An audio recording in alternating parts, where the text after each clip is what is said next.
look at my garage of electric rideables. There's a huge assortment, and my kids and their friends, they love to go out and ride these things. And one of their favorites recently that they've really enjoyed riding has been this G-Force Super ZM. And because they enjoyed it so much, we have a follow-up. We have the ZF here, which is pretty much the step-through version of the ZM. Spec-wise, it should be the same. So in this video, we're going to unbox, set it up, compare the ZF to the ZM, and then go give it a test ride and tell you guys what we think about the ZF version of this bike. The box comes in good shape. We've got a little bit of a tear there. I do appreciate that kind of packing. It's a 3-amp charger.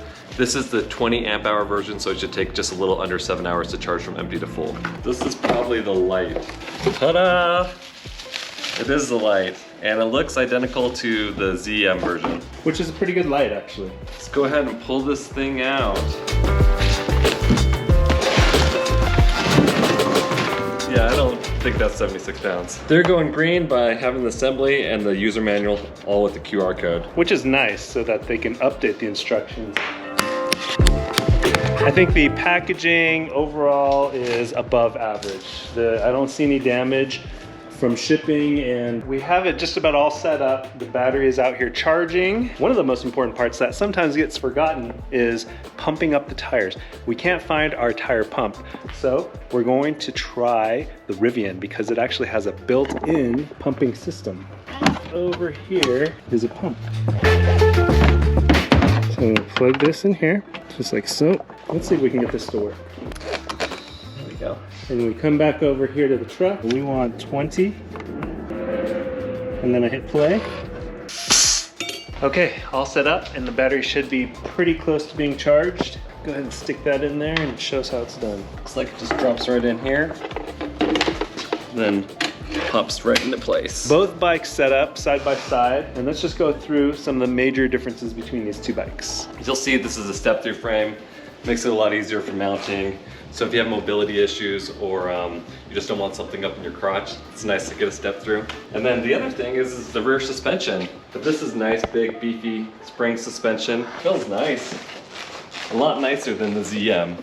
So that's Sport. Yeah, this is more of the Sport. And then this one's called the All-Terrain. All-Terrain. And it makes sense because with it being stiffer, it can be more stable at high speeds, where the softer should be better for off-roading. 20 by 4-inch fat tires, same plastic type fender, same front type light, and the suspension in the front looks really nearly identical as well. Same Ron Glon hydraulic disc brakes. We've never seen the brand before except for with the G-Force, but they really look like Zoom hydraulic disc brakes. Beautiful color display. There's some that are a little bit better, like on the Be Cool Challenger, but this one's pretty nice. It's one of the nicer displays we've seen on e-bikes. Overall, the aesthetics of it looks kind of like a Moped-esque e-bike. 750 watt motor in the rear that has a peak output of 1300 watts. It is a class 3 e-bike, so it should go up to 28 miles per hour and maybe a little bit faster. A lot of these companies don't state if they go faster than 28 miles per hour due to regulations. They've done a good job with the color accents. The whole blue and white color scheme I think works really nicely.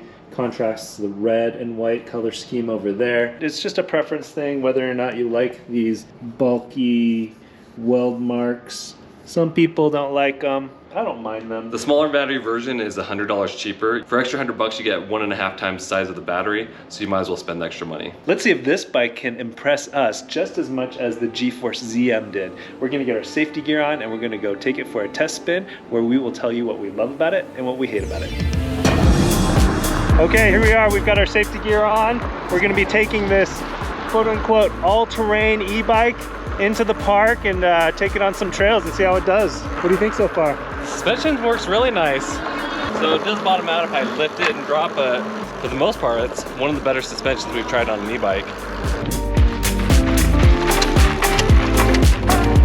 All right, Andrew, how'd that feel? A little bouncy, but soft and bouncy. Yeah, the suspension does look nice and plush, but it also looks a little bouncy there in the back. Yeah. It's not for heavy off-roading, but it's eating up these bumps nice and well.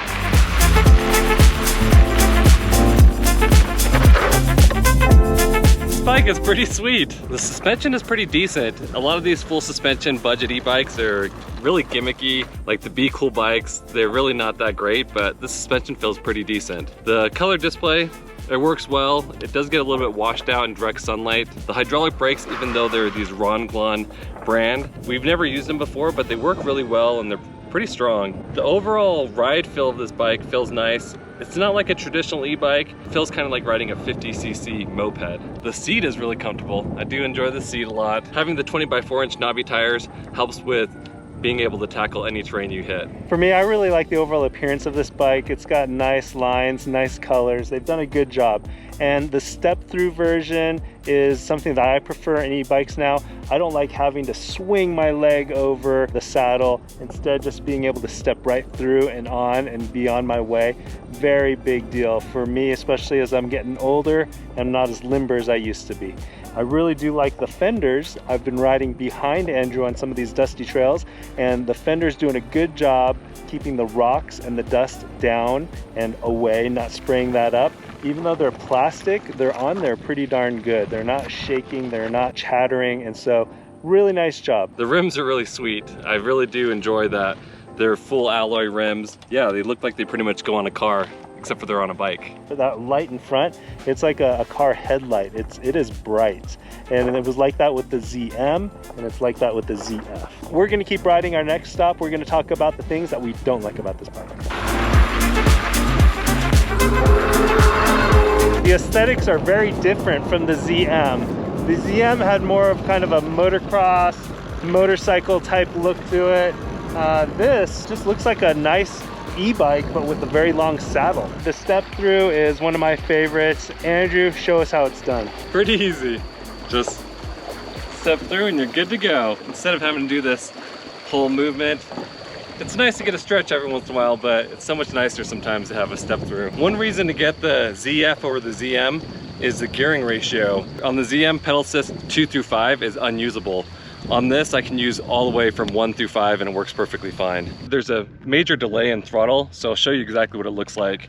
When I go to pull this down, it doesn't move until right there it starts going. In addition to that, it's not the best hill climber. Just like the ZM wasn't a very good hill climber, the ZF is not a very good hill climber as well. So we are testing the all-terrain capabilities of this e-bike. Looks like it's handling it well. This is some tall brush we're getting through. Oh yeah.